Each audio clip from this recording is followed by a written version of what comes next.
Oh, okay, So I don't forget. gotcha. Gotcha.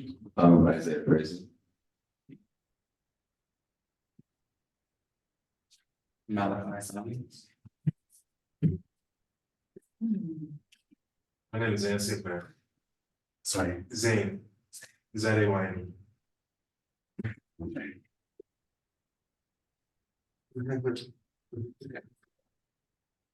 I'm Ollie Cherry.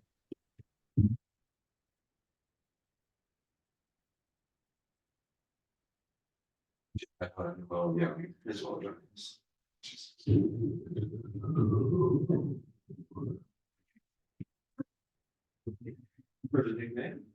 Yeah, I'm the director of the Youth Climate Summit, so we have Mahan, and then we've just put in also from the leads. Yeah, how are you?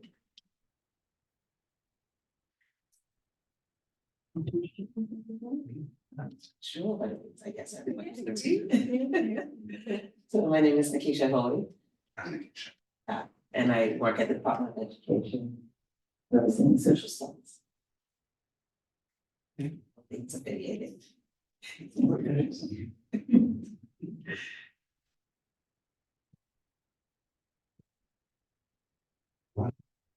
We have any ideas on what to expect attendance from the cohorts? I think there's 7 to 10. I'm not sure The last number is but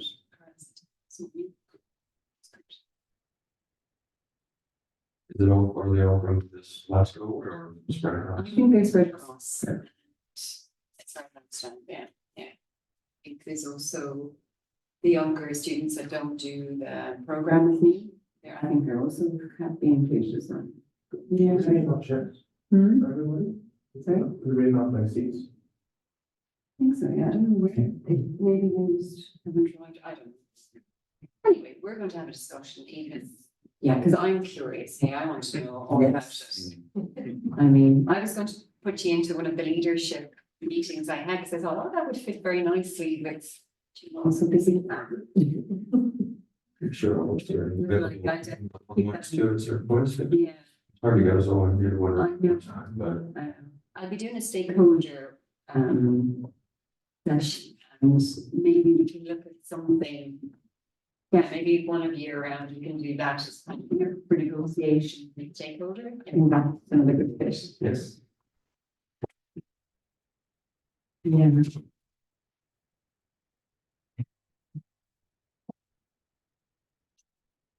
Are the questions okay? Yeah. It's a good room to talk about. We're still gonna be in time later, then. Yeah, absolutely. I just, that's just kind of like the questions that are important and to cover. And then like, oh God, you can freely at the end if there's stuff you can say. I mean, I'm more. Yeah, like everyone will have their own questions, so The students have questions. it's great. I think they're probably gonna be very Curious how they could sign up if I go next year, you know what I mean? I think that's. I know Aaron Lugo, he really wanted to go, I think. There's a few of them, so, yeah, I think having me going and have gone, then I think the momentum is very high. Yeah. Yeah, That's actually. Yeah. That's gonna be pretty interesting. Yeah. I'm dirty. Stay here. Yeah, that's top 30, 29 is this year, and Azerbaijan. By. No, sorry, I think that's very. There's ladies. Yeah. Azerbaijan. I could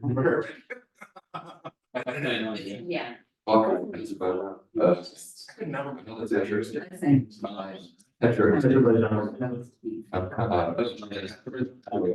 Reliance on. Exactly. Okay. I mean, you'll see, it's anything direct. How many classes have you had so far? Gosh. Four. No, it's not. It's fun. It's like, where grammar. Then they say, Yeah, beauty, like that house is black. yeah. It will be like black house, You know, yeah. It's like switching around everything and like certain names. I mean, like like you say. learning that has made me realize how hard it is to learn English. For some people. Yeah. For me, I feel like English, if you spoke another language before you spoke English, you will learn English easier. Oh, Because the other languages are like tonal, you know, like Spanish and French and Portuguese is all tonal. So you're changing that letter so that they understand what tense it's in. You know, so the English is just straightforward, and each letter, each word means something, it's no tone.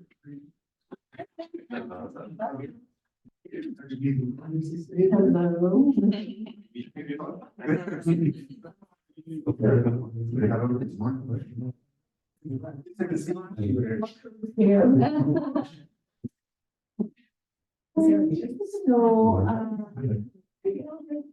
in the interest of time, do you know Noel?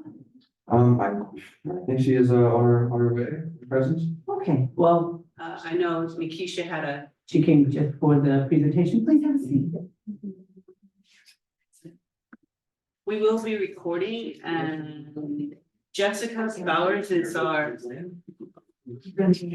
Oh, you know Jessica. Hi, Alex. Are you doing also? Good morning. Hi, how are you doing? Fine, thank you. We'll let you get started. Okay. If you would just introduce yourself for the purpose of video. Yeah, yeah, absolutely. Okay, good morning, everyone. So I'm really excited to have you guys here, and I think this is going to be a wonderful discussion because we're very proud of you. I'm personally very proud of you. I think it's a very brave thing to do, and I think you've achieved an awful lot at COP. So does everybody know what COP is about? So COP is arranged to invite people in different countries to negotiate some of the climate change issues. And one of the big things of COP, and especially this COP, was that they want to review some of the emission standards and reduce our emissions, those targets for 2030. So it has been a very important meeting. And of course, the outcome of that is that they really want to focus on reducing risks to countries and reducing the impacts for various countries by those emission standards. 45% sounds like a lot, but I mean, that's reviewing that. So that's even bringing it down further. That's the aim. And I think it's very important that all of you were there. And there will be further COPs. It's not the only one. This is an ongoing thing, and hopefully Bermuda will continue to be represented through you guys. So I'd like to just introduce myself. So I'm the Director Consultant of the Youth Climate Summit Programme at BUI. And I'd like to go around the room and just ask some of those youth delegates to introduce themselves briefly, and also give me one word that describes your experience. Hello, Noel.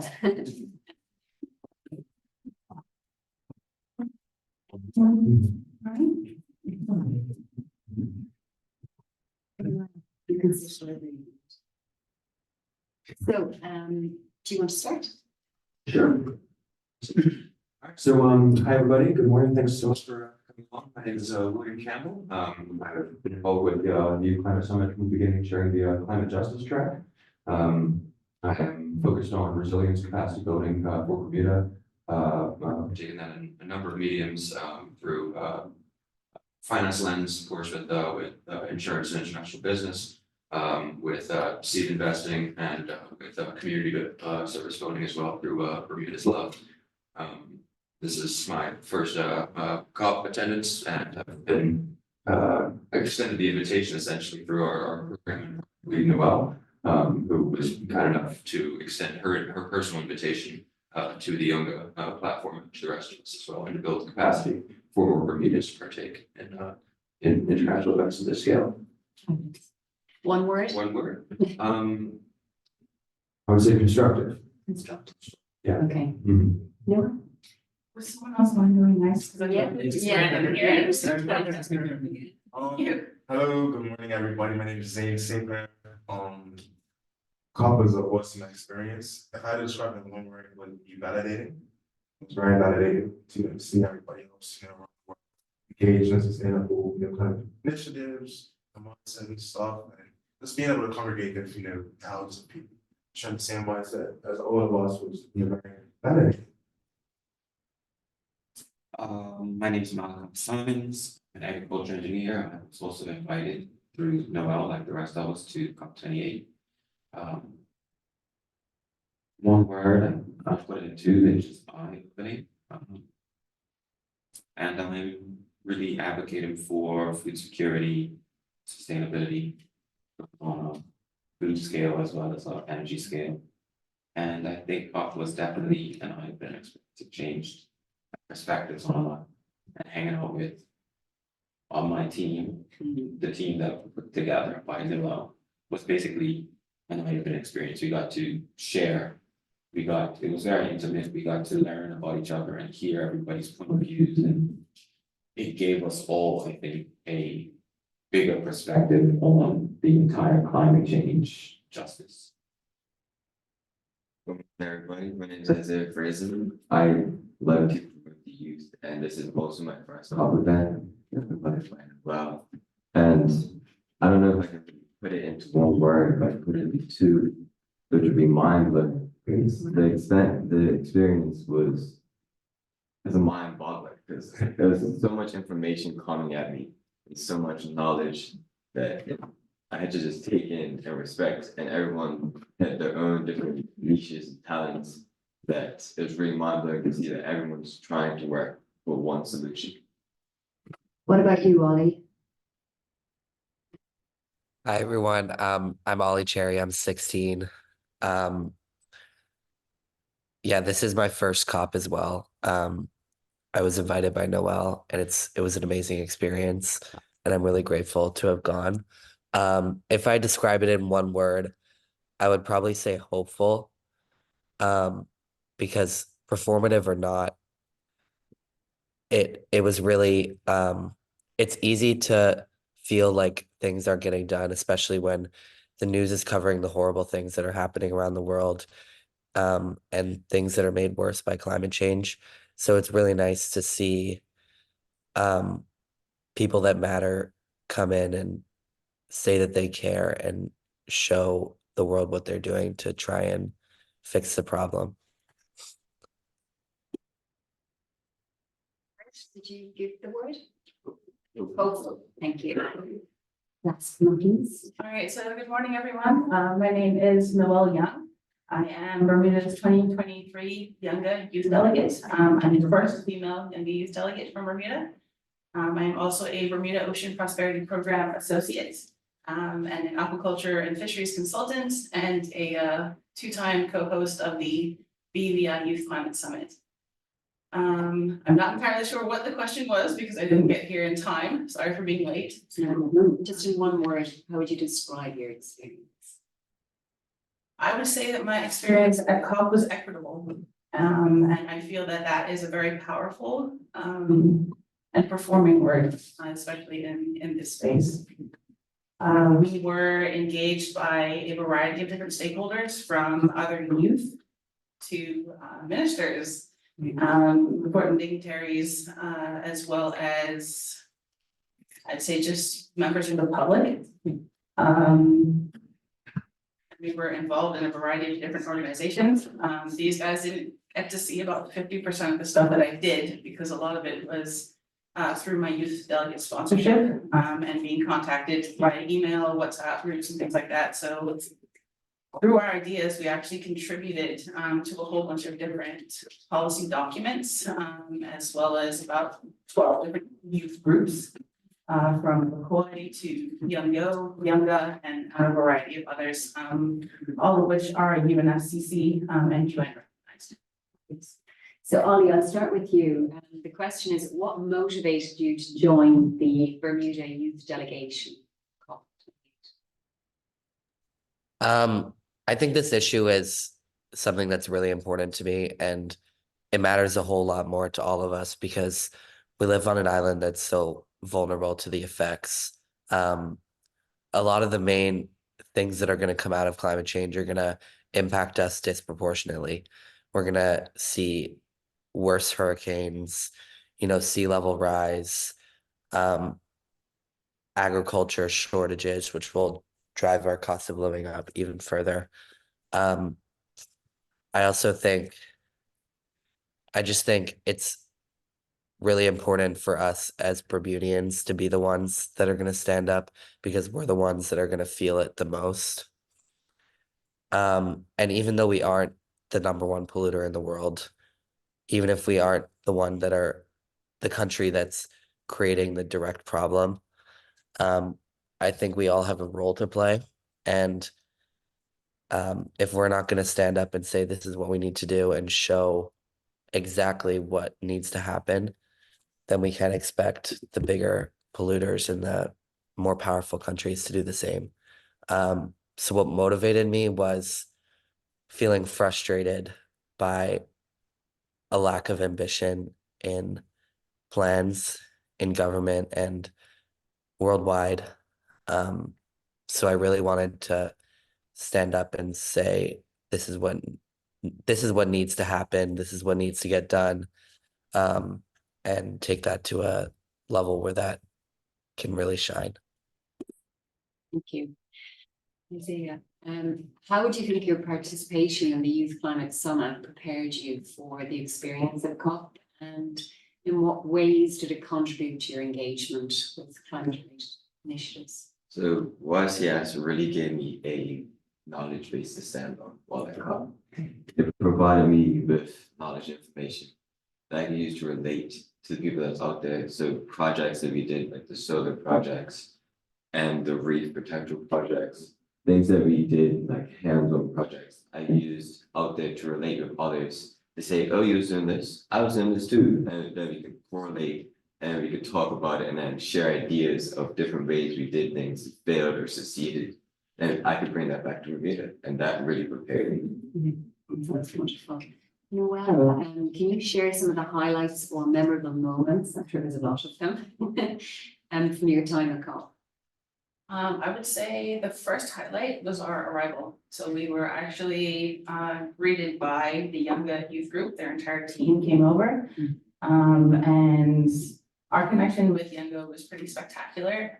I'll just state that some of our members were not fully funded by the time we got to Dubai. The Younger team actually covered that cost for everyone. And I'll also state that I am a mom, and they paid for my young son to come over with me, knowing that disparity between females in STEM and having a difficult time with family responsibilities, coupled with career.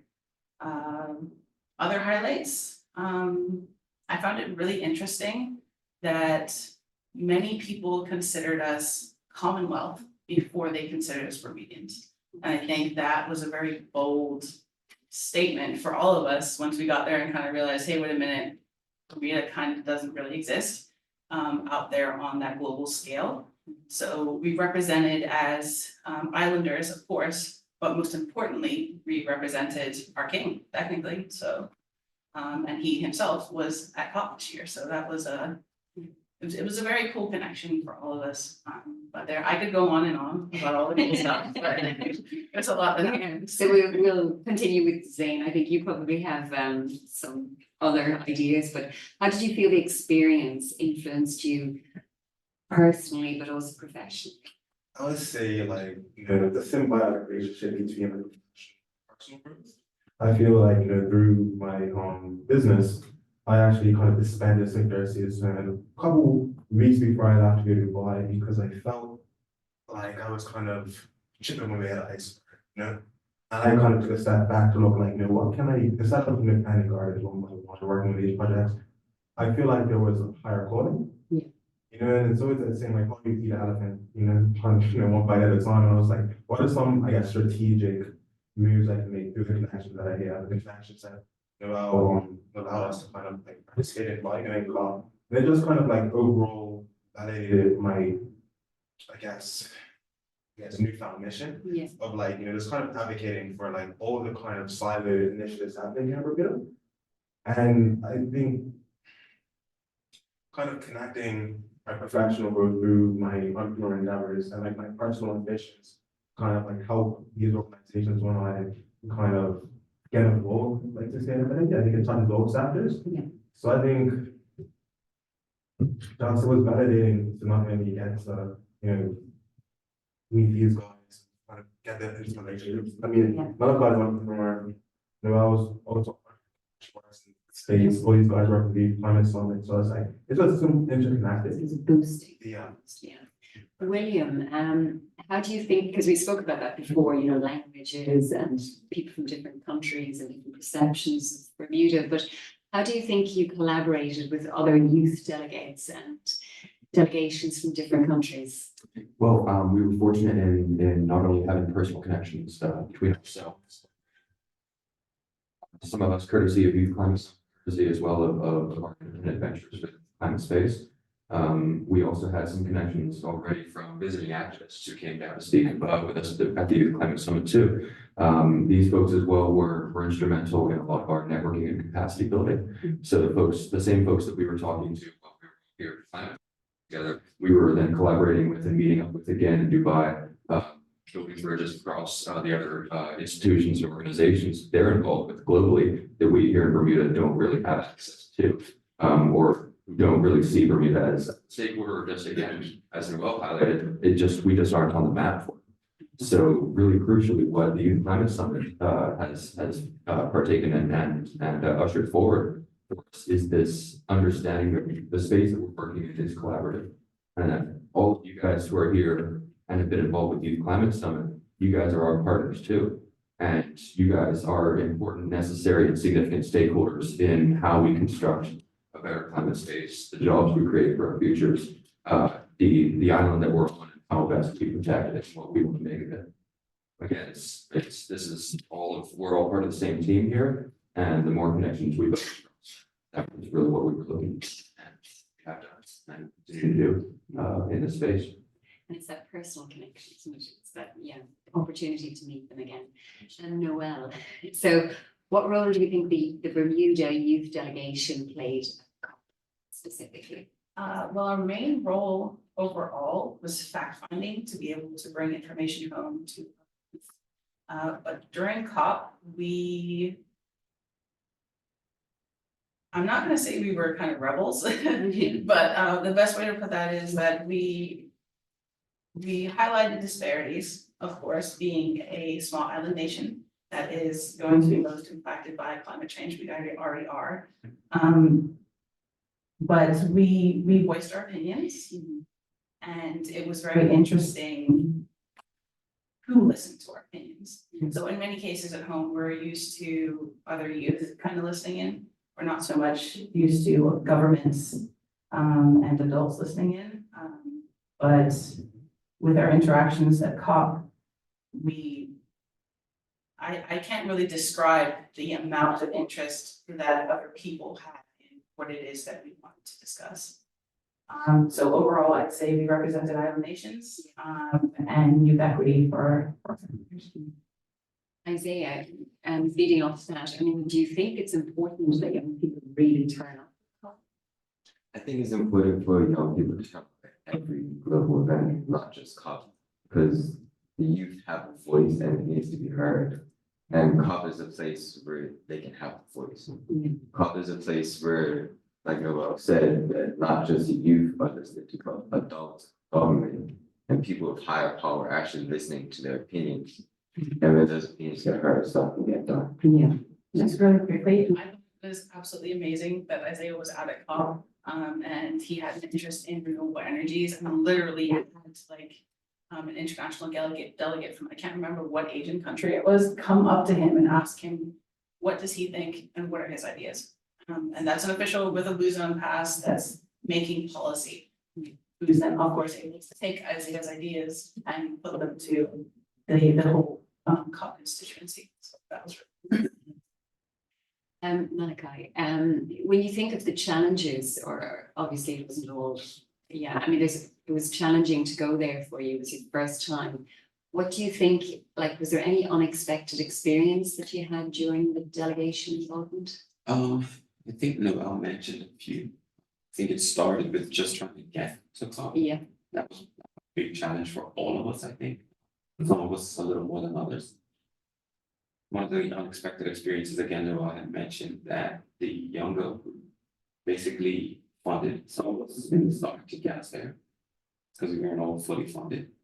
Then of course, finding the locations, getting to the actual green zone and getting in and finding where all of these events were happening at time frames, like getting there on time was somewhat challenging.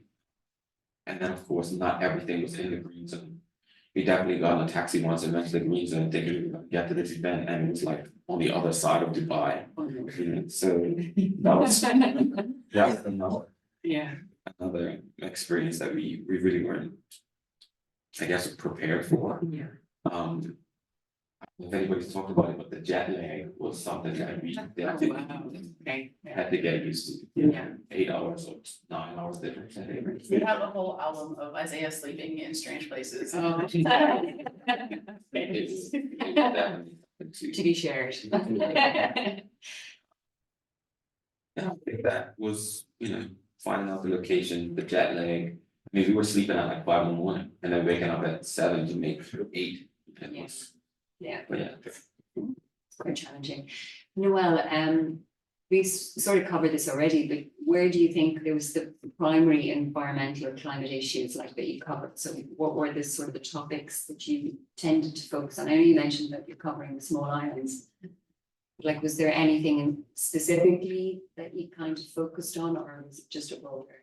So I'm going to say women and children, early childhood education, education quality, oceans, of course, but then we delved further into all of that, into things like waste management, renewable energies.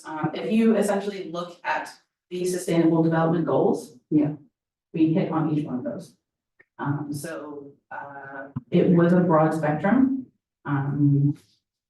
So I can't say that we really had a specific focus because of course we were info gathering. Exactly, yeah. Zane, how do you feel about the outcomes that were reached at COP? Do you feel they were successful? I will say one of the, main ones I think everybody has their eye on is the global topic. And what that basically is kind of like a process to assess like how far have we come when kind of reducing carbon emissions for these sustainable initiatives and how much farther we have to go. I think everybody's kind of looking at that as a benchmark to kind of like process the whole, all of it. It's a lot to process when you really think about it. I think breaking it down back to, how you feel out of it, one bite at a time. I think breaking it down in like into smaller chunks and into like a readable format for people to understand, especially like when it comes to like holding governments, countries, international organizations accountable for their carbon emissions. I think it's a powerful tool, for people to use. So I think that's one of the main outcomes, especially they had something else with youth. Which is a way to unite youth involvement in these initiatives. If these organizations, these countries are really saying, okay, we want to involve youth, then it knows them comfortable with these youth organizations like, what is produced to do. So I think, as something to compare it to, well, I'm not comparing it with something, with some, but like, the patterns we have here in Bermuda, how do we access information? I think that's a powerful tool that we're going to have. So I think that tool is kind of definitely going to be a game changer. In regards to how do I feel about some of the outcomes and some of the things that came out of COP and didn't come out of COP, I'm gonna just say that, like you said, it's not the last COP. A lot of work is still happening right now as we speak. So, just kind of getting back to like even after this meeting, there's still work being done. There's still collaborations that need to be made. So it's a one shot at a time. And William, were there specific advocacy efforts or initiatives that you were able to get involved in?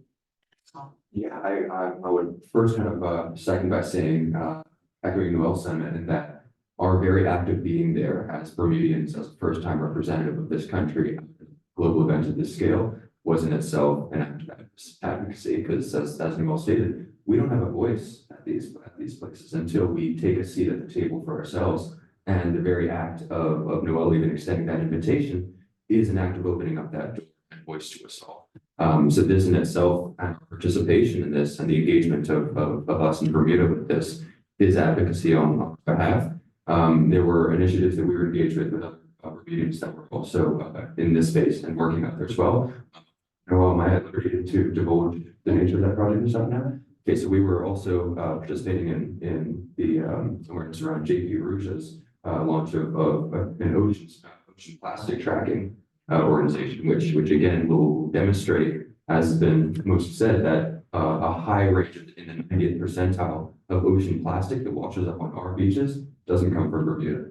It's from other countries around the world. And until we are prepared to say, look, this is how the climate crisis is impacting us, this is how it's having an impact on the community, then our voice goes unheard in that. And other people can essentially treat our island, our backyard as their dumping ground. And these are the things that we are engaged with in terms of what we have to do in addressing this crisis. And this is where all of us can build capacity and connection.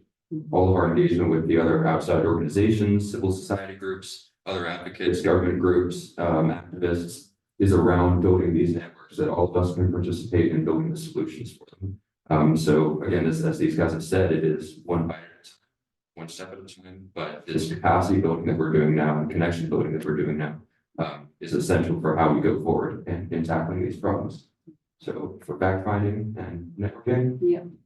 we're So here it- now to get back to work. More or less, it's sort of the same question, guys. It's like, what ways do you personally think that you've contributed to raising awareness about climate issues on the global platform? I mean, I know Noelle and you have, similar idea, but maybe you have something. I think the example stuff, I think I was saying, she basically got to take everything we wanted to think about and add to the platform so that it was seen. And then we got to do a few events, younger events where we were able to present and actually interact with global delegates from other countries, which definitely, I think, gave people different perspectives because I'm too sure people get to interact with people that would represent island nations. So I know we were able to, maybe not as large as we thought it would be, but interact with these other delegates and climate activists and such that were looking to hear and see different perspectives. And I suppose people, like, if they don't know Bermuda, I mean, even before I moved here, you would never think food security is sort of a big issue, because it's not something to think about. So do you think those issues were sort of new to those audiences, or do you think they have? I think food security is a global issue right now. Yeah. I think that is something that we shared with Dubai, Yeah. something that, was embraced heavily. And I think that, to answer the question, I believe that food security was embraced. I think it's something that they know about. A lot of people didn't even know about Bermuda, which was kind of funny. They were kind of like, the Bermuda Triangle, you guys, like, how does that work? Everybody said, you're from Bermuda, you guys are. But yeah, food security was definitely embraced heavy.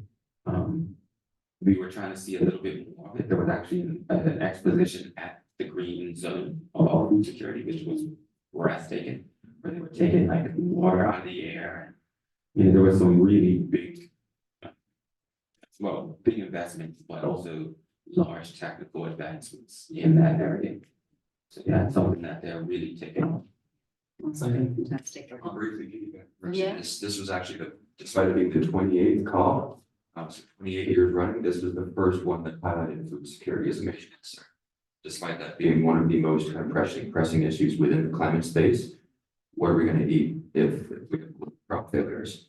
So this being highlighted then was extraordinarily significant. And that's Having you guys there too. It was the first youth presidency as well, where they actually had a youth program through the UNFCCC and delegated a youth president, and they've also agreed to continue that on. It was also the first COP where they had an actual Women and Children's Day as well. So there were a lot of firsts that happened this time around.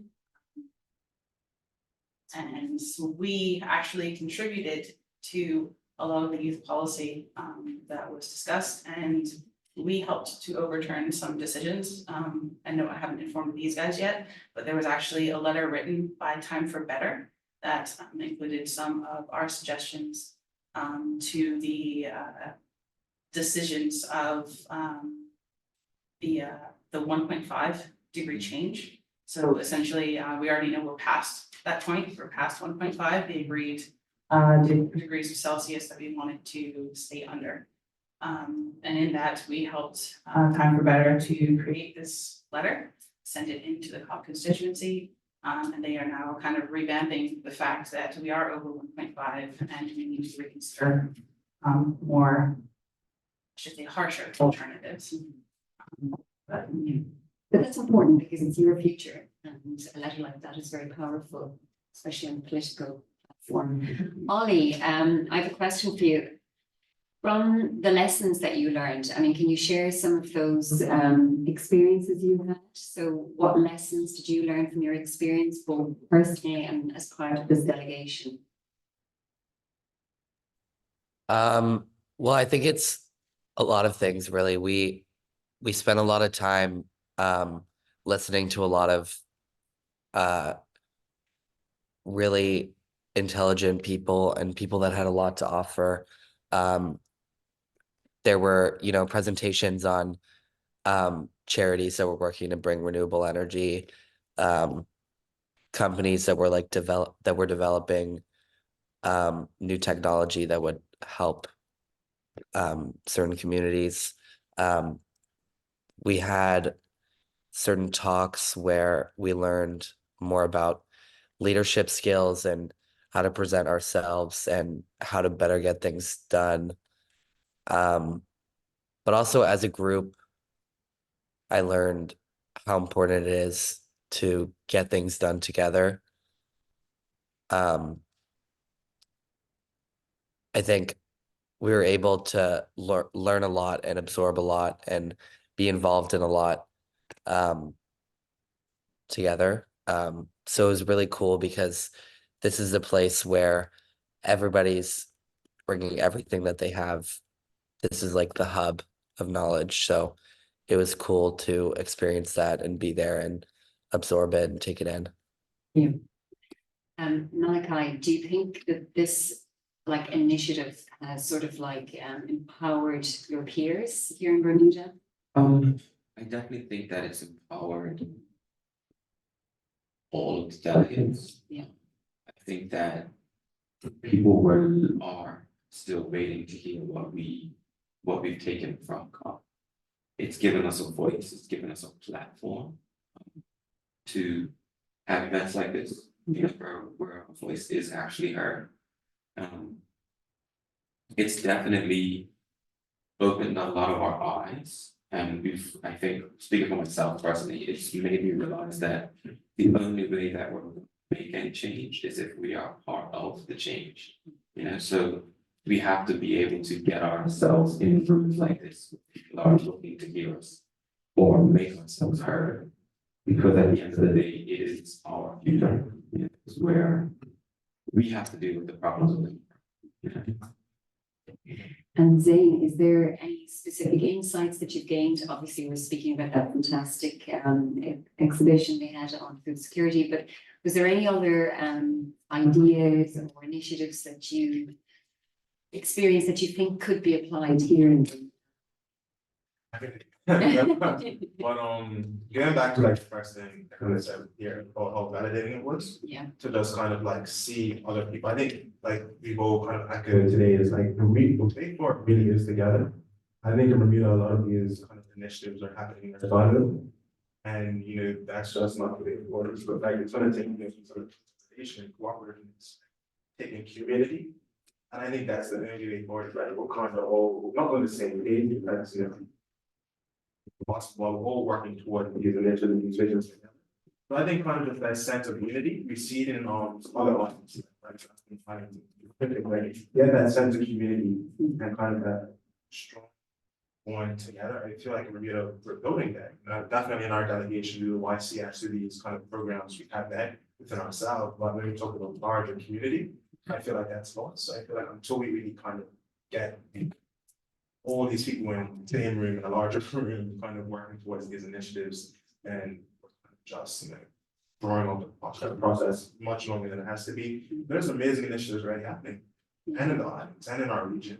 I think like you said, we have to be in these rooms, we have to kind of be a part of the change Yeah. together. So what do you think, like, what would you apply here? If you had to think of something that you noticed, what would you say? Oh, I definitely think that would work in. Some type of like index, some type of like, centralized information system where it's like, people can find out all these different kind of initiatives that are happening. Yeah. I feel like a lot of other places have that, one place they go to kind of find out all the different things that are happening that they could get involved with in the sustainability space. Yeah. I think there's a few, Bermuda. Yeah. I think, the potential is still there. It's still there. And, it has to happen. Yeah. So I think one of the first things that we all noticed is that Dubai is a tourism city, right? There were so many similarities, other than the fact that they have skyscrapers and things like that. But they are doing it in a sustainable and equitable way. So, when a child is born, they're considered equal to adults. I thought that was really cool. So everything from education to community spaces, even office buildings are made to accommodate people of all ages. So even when you go to a bathroom, even in guys' bathrooms, I found out, there is a separate bathroom for dads with kids. And going back to the hospitality factor is that their hotels do not use any form of single-use plastic. In each room, there were glass water bottles that were refilled every day. Imagine if we did something that simple in Bermuda, where every home and every hotel utilized glass water bottles, which are technically also recyclable. And they were just refilled. That would eliminate one of like our most prevalent sources of single-use plastics, which is water bottles. They also had water bottles made out of plastic seaweed. So it's very interesting to see that they have so many innovations that we could have here, even when it comes to electric vehicles. And I mean, the COP venue was absolutely massive. I don't think we can really describe how huge it was, but they had every form of electric vehicle there for use, from bikes to electric golf carts, scooters, I saw some skateboards. I don't know if anybody else saw those, but it was, that is just the way that they live their lives. So I'd say the one thing that we can bring to Bermuda is a change of mindset. Yeah, change. And also doing this in a place like in a desert is impressive as well. I mean, they have challenges to do this. This is, well, it's also cost. Do you want to speak to the farming stuff? Yeah, I mean, that was one of the biggest things I don't think of, just the innovation. Yeah. That they embraced innovation, their culture kind of was bred on innovation. I feel like they were able to do it in the desert. We did get to see, I think it was kind of new-ish, the farm, the Expo City Farm, which basically was where they were farming in the desert. So sand is considered a type of soil, but it's a soil that doesn't have any nutritional value because it's so porous. And what they basically did was they started to create their own soil, and they were adding it to the sand. So they were producing biochar, they were making compost, they were doing additives like rice husks and different things to basically make this sand something that would hold nutrients and hold moisture.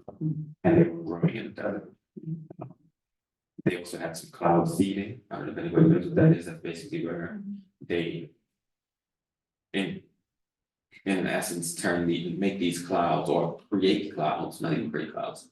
The clouds that are above them start to rain. So they entice or change the chemical makeup in these clouds to make it rain by basically flying over it and releasing salt. So it helps to make the cloud condensate. And that's something that's also helped them with their innovation because they can get rain, which feeds the crops and keeps everything hydrated. Yeah, that was some of the innovation. They actually overdid it before we got there, apparently, and flooding all over the city. So, They wanted to green. yeah.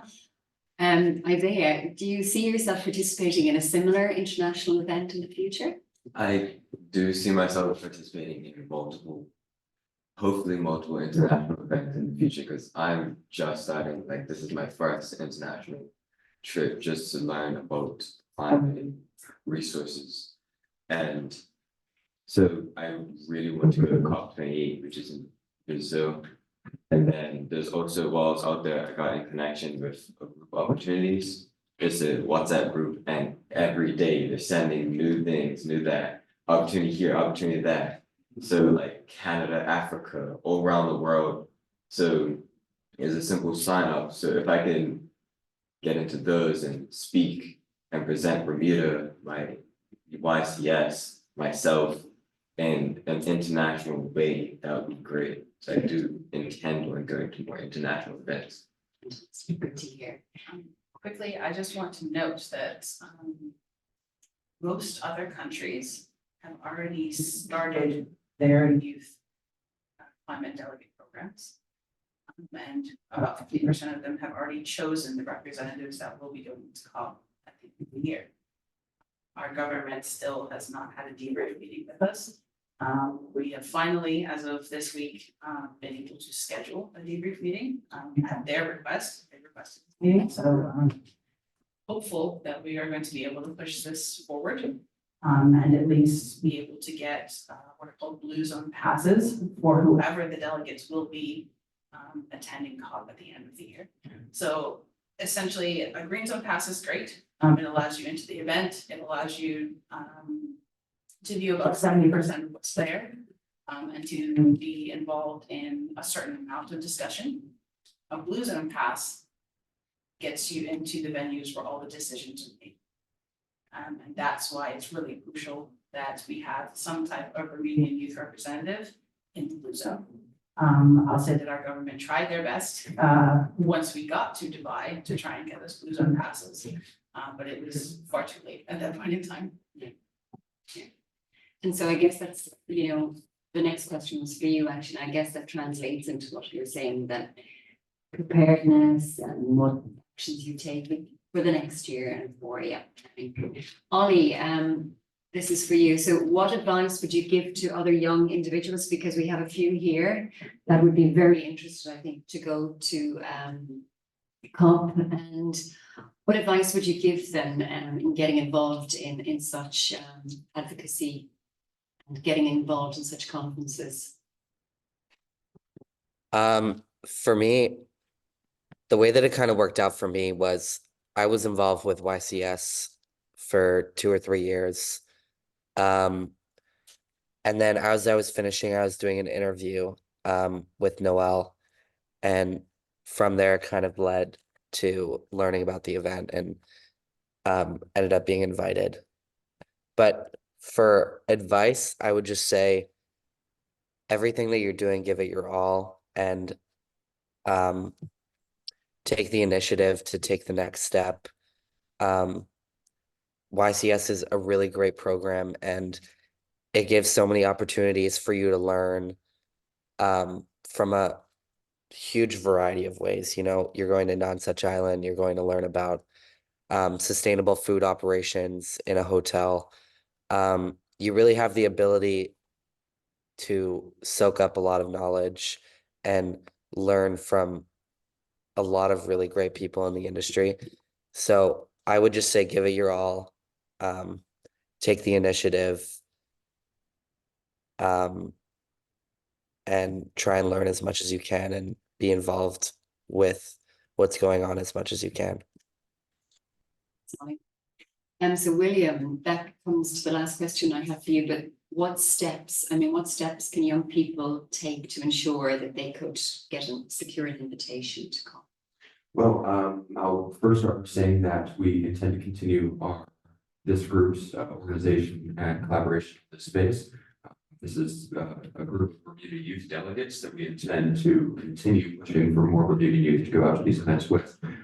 So as always said, give it your all, take next steps, stay involved with us. I mean, we are not much older than you. We are, again, all youth in this space. We all need to collaborate amongst each other. And as well for other generations as well, this is an intergenerational fight that all of us are engaged with. Does capacity building is necessary for all of us. Stay involved with YCS, stay involved with the other, even the NGOs and stuff that we were hearing from at the climate conferences. Stay involved with just other folks in the community here who are doing independent work within the climate space.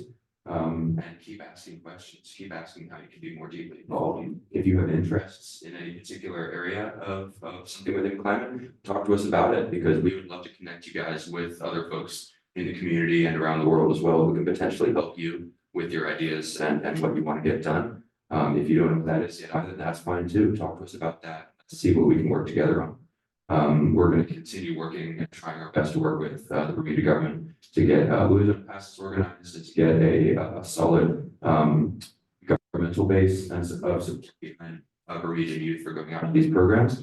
But it takes your engagement too. We need you guys. We all need each other. And again, we are much stronger when we're working together. So the more of us that are engaged and are involved and want to do something with this, the better. So again, thank you guys for even coming to hear this, and let's see what else we can do together. And we won't know what everyone wants if we don't have that collaboration. And I think that was one of the most difficult parts, is we didn't want to go out there and speak for everyone because we hadn't had enough feedback. So like, even if you want to open up a small delegation at your own school, at a youth group, at a club, whatever it is that you're doing, just to be able to kind of record other people's ideas so that we can take them forward, or so that you can take them forward. And I feel that that's really important. And also, I know we're kind of closing up right now, Yeah. but I just quickly wanted to speak to the young ladies across the table from me. I will not lie to you that being a woman in STEM is ridiculously hard. If you want to progress, you're gonna have to fight for it. And I'll just basically share my story that I grew up on Fonthill, across from 42nd Street, St. Marcus Road. Like, I'm from Bagaton. Most people would not assume that I would be where I am today without help, but I didn't get in. And really, that's something that you're gonna have to consider, is that you may not have help. And if you really do want to move forward in a science or environmental career, you're gonna have to claw your way through. It's not easy, but it is rewarding. So I'm opening it up for questions. If you want, you can direct your question to a particular person, or you can just keep it open. I don't mind. But do you have any questions that you'd like to ask? We covered a lot. Maybe there's some. Do you have a question? Yeah. Yeah. Hi everyone, Gray Miners from Bermuda Broadcasting here. I just want to preface my question by saying congratulations to you guys, the Bermuda Youth Delegates, for the work that you're doing as a group, but also as individuals in Bermuda and overseas. I think it's incredible, and it's what the island needs to help fix some areas in our society that are broken.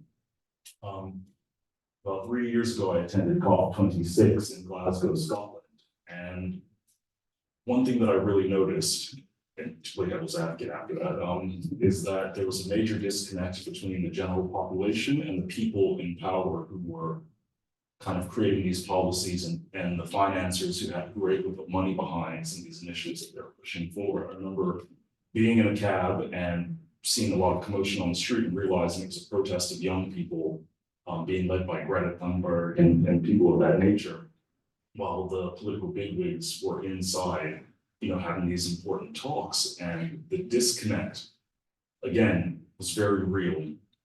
And then it was the cherry on top for me, was the fact that a lot of these political and corporate leaders at the end of COP all left on the private jets back to where they were coming from. So, it really kind of skewed my opinion of these government global initiatives in that space. So my question to you guys would be, were there any moments for you as individuals and as a group where you had your own moment of, okay, there's still this disconnect, and what do you think can be done to address that?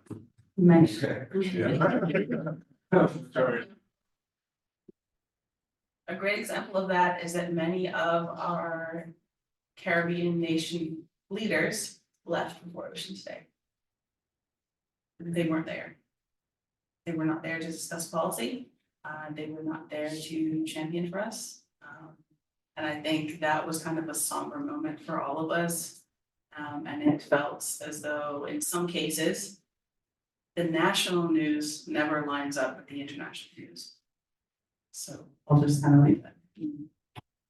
I can jump in. I'm not gonna lie to you guys, this is the toughest field.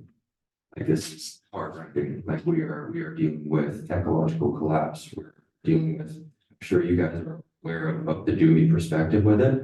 Our hands are tied, we have to deal with this.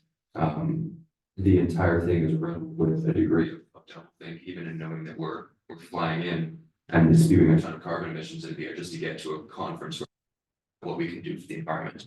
That there is a degree of what's called doublethink, which is two things being true at the same time, and that we have to pollute in order to make action to stop pollution. That we were riddled throughout the entire experience with reminders constantly of what it is that we're looking at, the future that we're preparing for, even something that was a daily reminder of what we were dealing with, even in a place like Dubai, which in the country of the UAE, a lot of their government revenues derive from selling fossil fuels. So while we do have farming in the desert, and while we do have a lot of renewable initiatives and sustainable buildings, a lot of this is only made possible through the sale of fossil fuels and the burning of fossil fuels. So there is still a vast disconnect in that. When we came outside the hotel room every morning and stood on one of the balconies there, we could see in the air, we look outside this window here in Bermuda and we see a lovely crisp day. You can see in clarity all of the houses and the hills around us. In Dubai, there's a perpetual fog, and that fog is just smog from the burning of fossil fuels and refineries that makes this eco city possible. And you can see it in the air, just the level of pollution. When you go outside and you take a breath, you can smell the pollution in coming into your lungs essentially, which is quite horrifying. We are very blessed in Bermuda to have a jet stream that provides us clean air, but this is not a luxury that most people around the world have. So there's a constant reminder in this space of how lucky we are, but also how much we owe it to ourselves and to those less fortunate to us to make constructive action for this. Questions?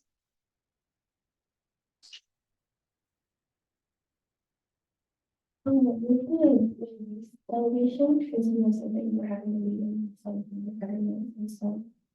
Is it a thing that certain people are selected for, or you are for? So we haven't really discussed how we're gonna incorporate other youth yet, but we want to. The meeting is more of a debrief, so it's specifically just to speak to the minister about our time there, how we want to move forward. But as far as our group, it's going to be fully open for as many Bermudian youth as possible to join and give their insight. When it comes to events and things like that, some of them will be open to as many youth as possible to attend, and then others of them, we may have to kind of vote as a group who will go and stay. So that's a diplomatic process, but we just want to guarantee that at this point in time, we want everybody involved. We want to hear everyone's voices. We want to know what everybody has to say. So even if you can't physically attend, or if you're not chosen at that time to physically attend, that we're still championing for everyone's cause. But if there are specific events that you want to attend, if you want to be involved in specific meetings, let us know. We'll try our best to get you to them. I'm going to say, like, for the opportunities that you have, I can send you like opportunity, the opportunity group, and they send out opportunities every other day. So I can send that. There's about, I think 8 or 9 different public WhatsApp groups that we can connect everyone to. And it will, they inform people of everything from scholarships to conferences, grants and reports and things that have been written by youth as well.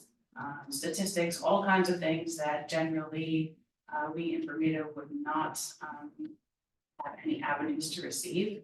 We now have those direct connections to be able to gain this information. Any other questions? One general question to delegates. Do you think Bermuda's doing enough to reduce its carbon emissions? Could it be doing more? And if there was one, say you have a magic wand, if there was one policy that would make a difference that the government can introduce, what would that policy be?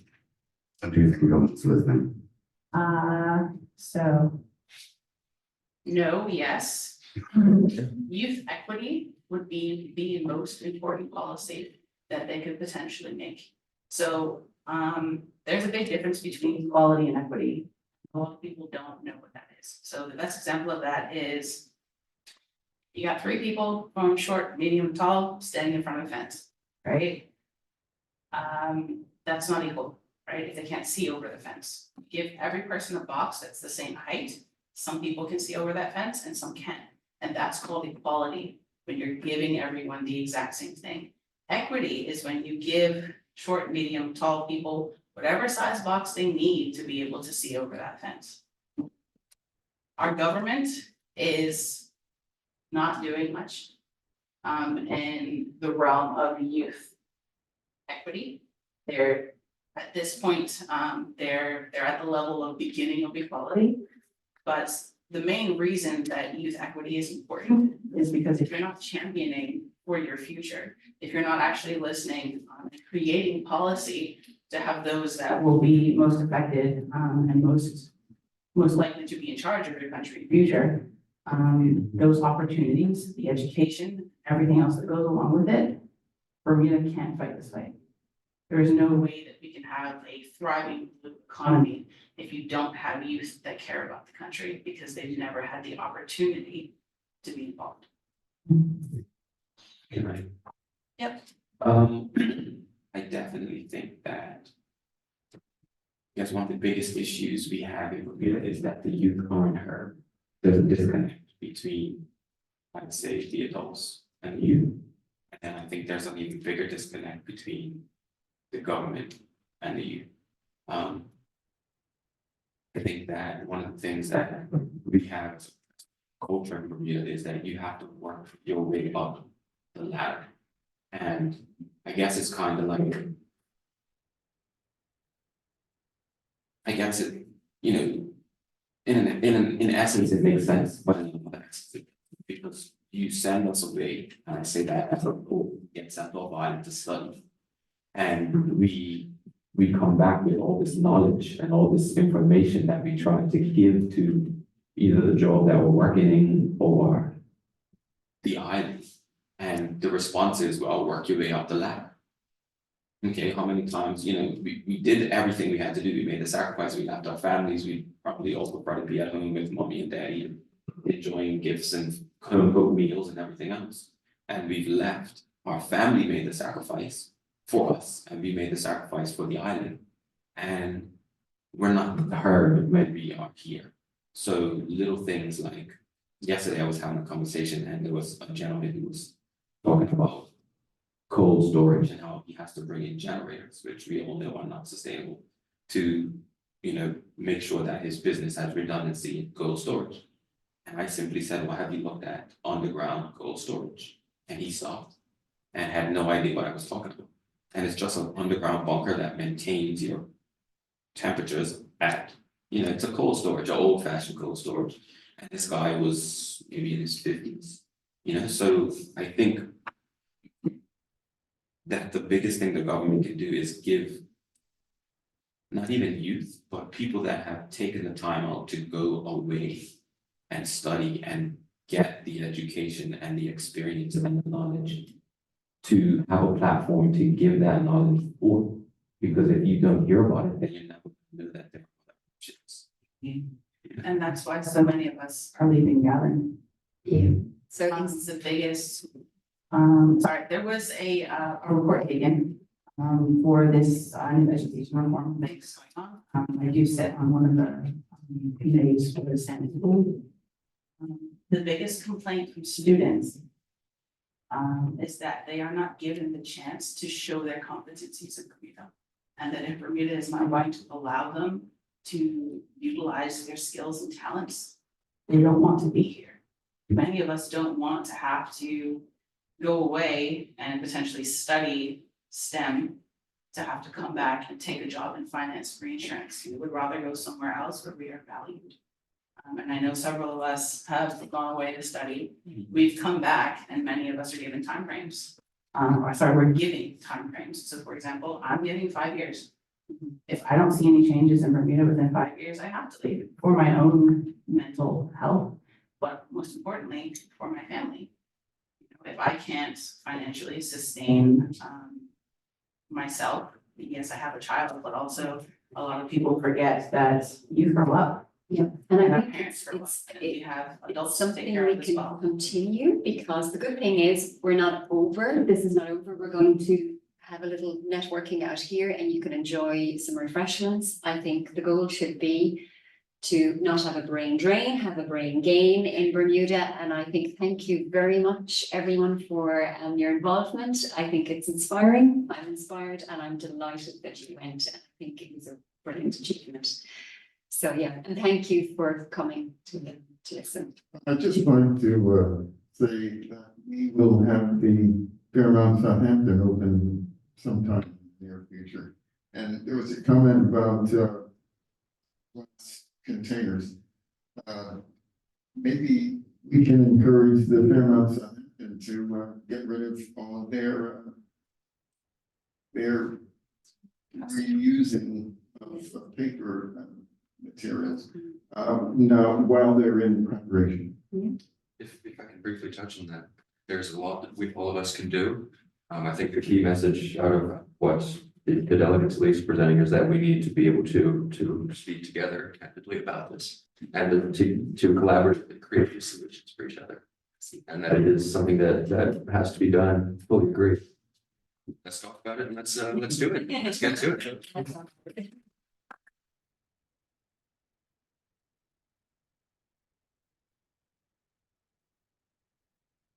Thank you, Ollie. Have a great weekend. Having me. Okay, talk to you soon. All right, bye. Pretty much it.